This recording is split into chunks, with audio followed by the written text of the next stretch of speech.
When we reach the end of our 6 months together, how will you know it was worth it? What will be different in your life, your leadership, your results? These are not rhetorical questions. They're essential to the work we're about to do together. Without clear answers, you're coaching toward a destination neither of you can see, and that's a problem. So here's the thing. Most coaches jump right into the work without ever establishing what success actually looks like for the entire engagement. They get excited about the coaching itself and forget to ask the fundamental questions, but your client needs to be able to envision where they're headed. Not just for today's session, for the whole journey. Success is not abstract. It shows up as tangible changes your client can see, feel, and measure. When you establish that up front, you create a shared destination. You both know where you're going. ICF puts it this way in marker 3.08. Partners with the client to define or reconfirm measures of success for what the client wants to accomplish in the coaching engagement in each session. Notice that word partners. This is not you telling them what success should look like. It's a conversation, a co-creation. And notice it says both engagement and each session. We're going to focus on engagement measures right now. Session measures come next.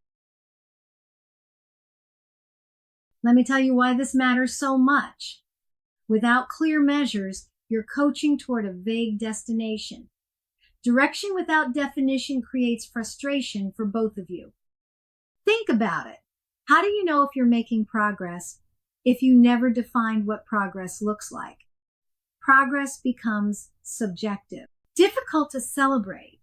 But when both parties know what success looks like, the coaching partnership becomes more powerful and focused. You have shared accountability and direction. The measures provide the roadmap. So what do you actually ask?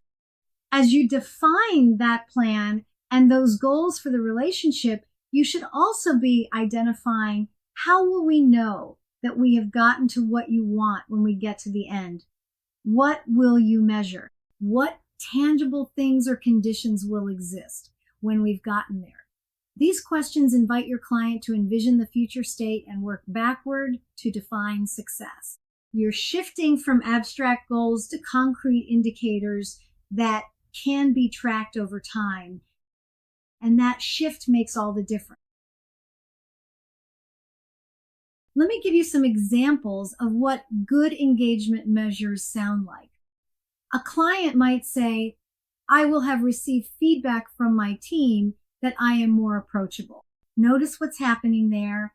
It's specific. It identifies what will change, others will notice, and feedback can be gathered.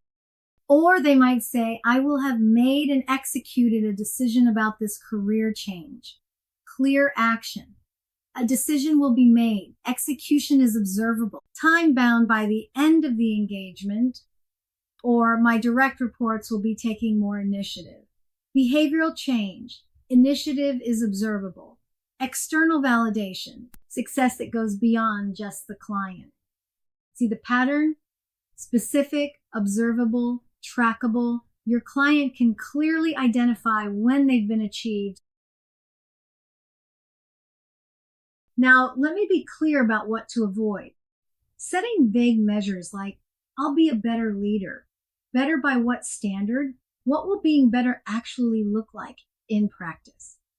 Another mistake, not setting engagement measures at all. Just coaching session by session without an overarching goal creates drift and lack of coherence. And watch out for creating measures the client cannot actually track. If they can't observe or measure it, it's not useful. Keep measures within their sphere of influence. Remember, these measures guide the engagement, but they can be revisited and refined as the client gains clarity. Partnership means flexibility. Engagement measures span months. Session measures need to work in 30 minutes. That requires a different approach, and that's exactly what we'll cover next.